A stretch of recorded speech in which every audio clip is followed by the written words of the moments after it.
I'm back and I'm going to hit you with 4 more common social work theories. So this is part 2. If you have not watched the first video, make sure you go to that one, watch it, and then come back to this one. Because as you can see, the slide shows number 5.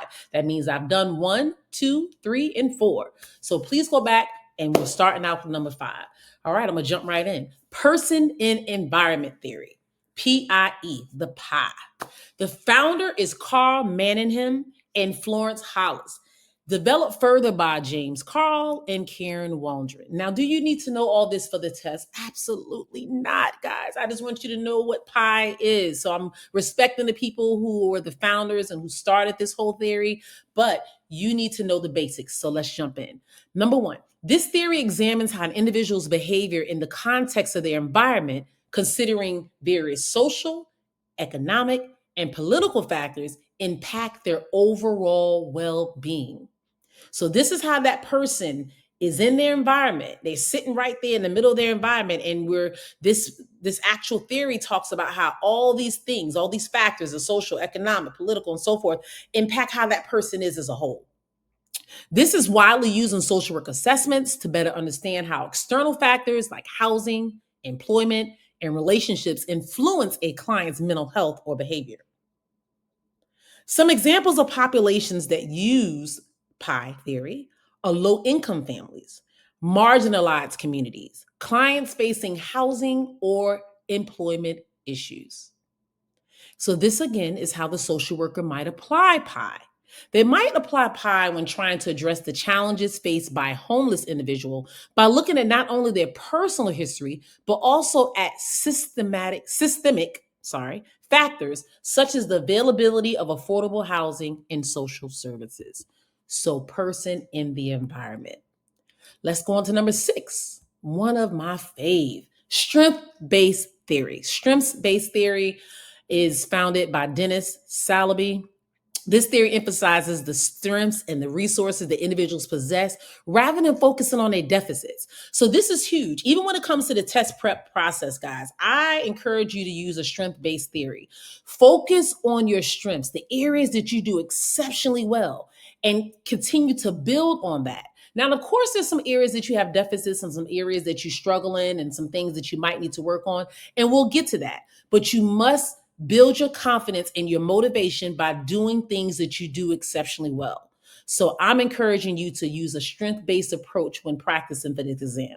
When you use a strength-based approach, it encourages empowerment by building a client's, in this case, you're going to be the client, inherent ability and skills. So you see how that works? You build empowerment by looking at the ability and skills that person already possesses and helping move forward.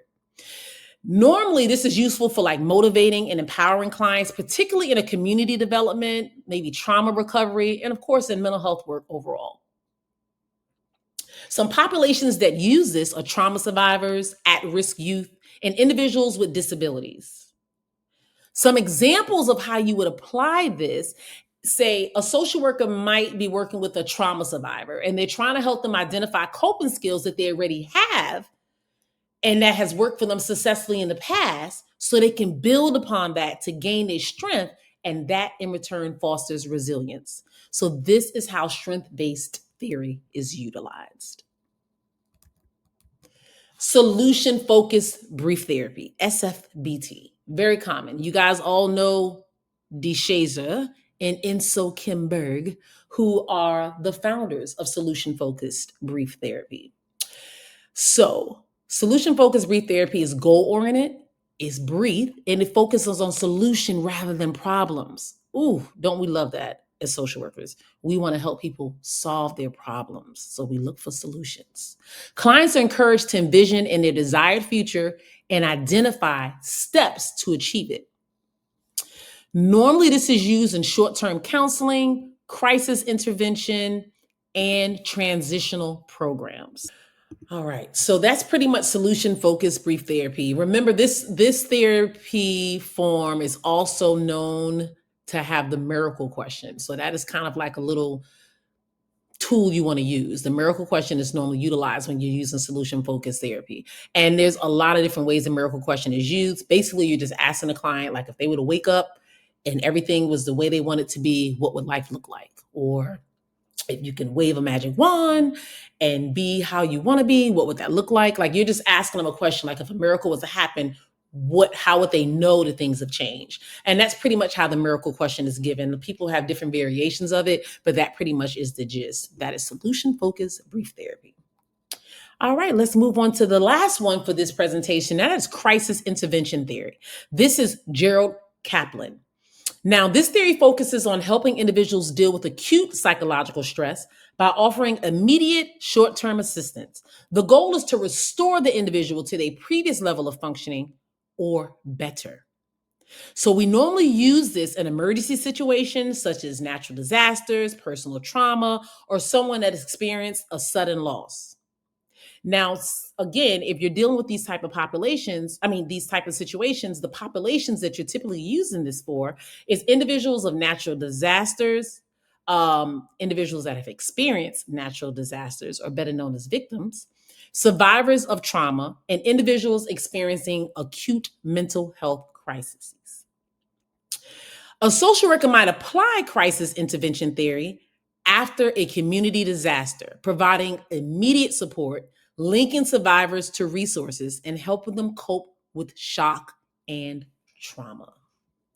So this is part 2, guys, of the common social work theories. I hope it's been hella helpful for you guys.